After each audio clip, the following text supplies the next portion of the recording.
Probably one of the more overlooked parties in this federal election is Pauline Hanson's One Nation party, one of a number of minor parties with a small presence in the House of Representatives.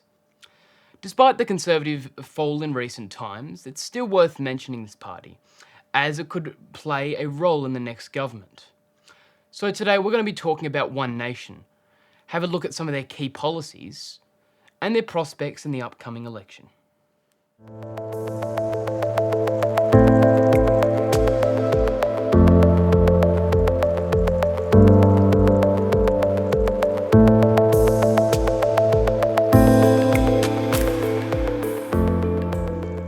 Pauline Hanson's One Nation party, or simply One Nation, is a conservative nationalist party that was founded in 1977 due to concerns regarding the alleged destruction of Australian culture from multiculturalism and globalisation. Previously obtaining strong electoral success, the party declined after the 2000s until its resurgence in 2016, where it managed to obtain 4 seats in the Senate.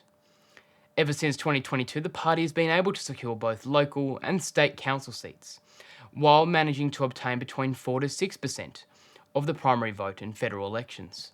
The party, unlike many others, adheres to more neo-mercantilist protectionist economics and remains sceptical of globalisation, among many other ideas adopted by political parties. Apart from protectionism, One Nation strongly adheres to social conservative policies, taking a more traditionalist and conservative approach to issues such as pro-life, anti-immigration, and opposing so-called woke policies. Despite the party favouring protectionism, it also adheres to many laissez-faire and small government principles, often followed by the Liberals and Libertarians, making it a unique party economically speaking, compared to many others. As for One Nation's key policies, one of the major points raised over recent weeks was cuts and freezes to the fuel excise tax, with the intended impact of relieving the cost of living by reducing cost-push inflation such as operational and input costs. As for alternative policies, the party has advocated for more efficiency and Doge-like policies, reminiscent to that of Donald Trump's administration. The party's goal for cutting government spending has the intended impact of reducing Australia's budget deficits and reallocating those saved resources to other sectors of the economy.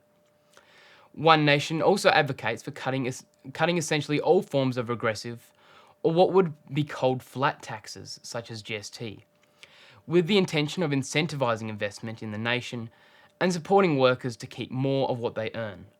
Lastly, one of the other key policies proposed by the party is tackling immigration by putting harder caps on international students, banning foreign investors from purchasing property, and deporting illegal immigrants in the country. While the party has a diverse range of policies, it's probably worth looking at some of the major challenges and criticisms that the party faces to get a more balanced picture of things. So for starters, let's look at their policies.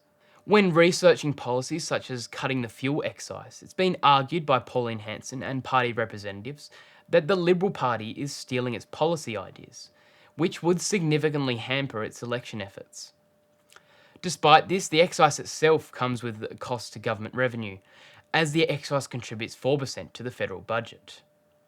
Cutting the excise means the government must either cut spending, sell assets, or issue treasuries to borrow funds. This issue, which also expands to other regressive taxes, is generally considered politically unpopular when the costs are identified. As for protectionism, Australia is highly interconnected and interdependent on other nations. That means implementing any sort of protectionism such as tariffs, local content rules, or outright bans on foreign imports can significantly hurt Australia's economy. Although there are notable industries like media and the arts where protectionism has delivered some sort of result. Despite Australia being the last bastion of tariffs in the West back in the 90s, Australia has vastly restructured since then, and with the current composition of the economy, it makes any changes in this area significantly difficult. However, with that said, neither globalisation or protectionism are perfect, and both are valid ideas of dealing with economic situations. As for making cuts to immigration and making other substantial changes, such as banning foreign investors, it comes at the risk of significantly stunting economic growth. In the post-COVID period, immigration was responsible for over half of our economic growth, And during the 2024, although commodity prices collapsed, government spending helped keep the government out of recession along with immigration. On the contrary, cutting immigration would have an impact on both rental properties, universities, and general employment across the country.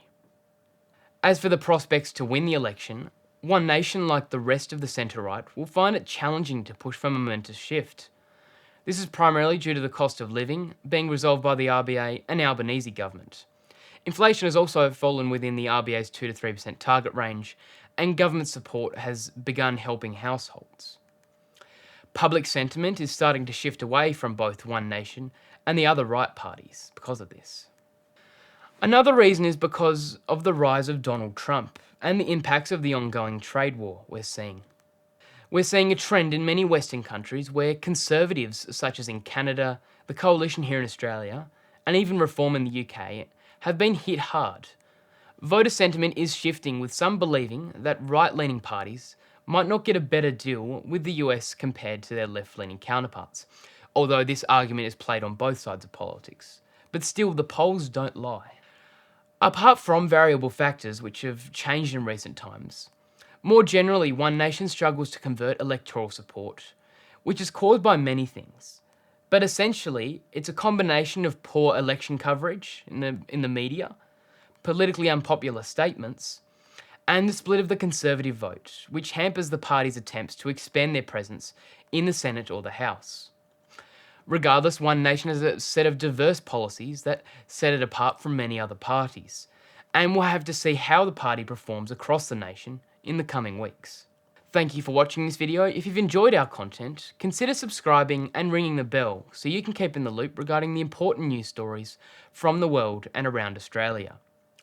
We're also pleased to announce the release of our 5th edition of the Snapshots newsletter. This edition highlights significant global headlines as well as major news from the world and around Australia. You can access the link down below for free. Lastly, I'd like to thank our regular supporters and the team for making this video possible. Your support is crucial, and if you'd like to help, consider buying us a coffee, our merchandise, or purchasing a premium membership. Once again, I'm Heath Clark. Thank you for watching, and I'll see you in the next video.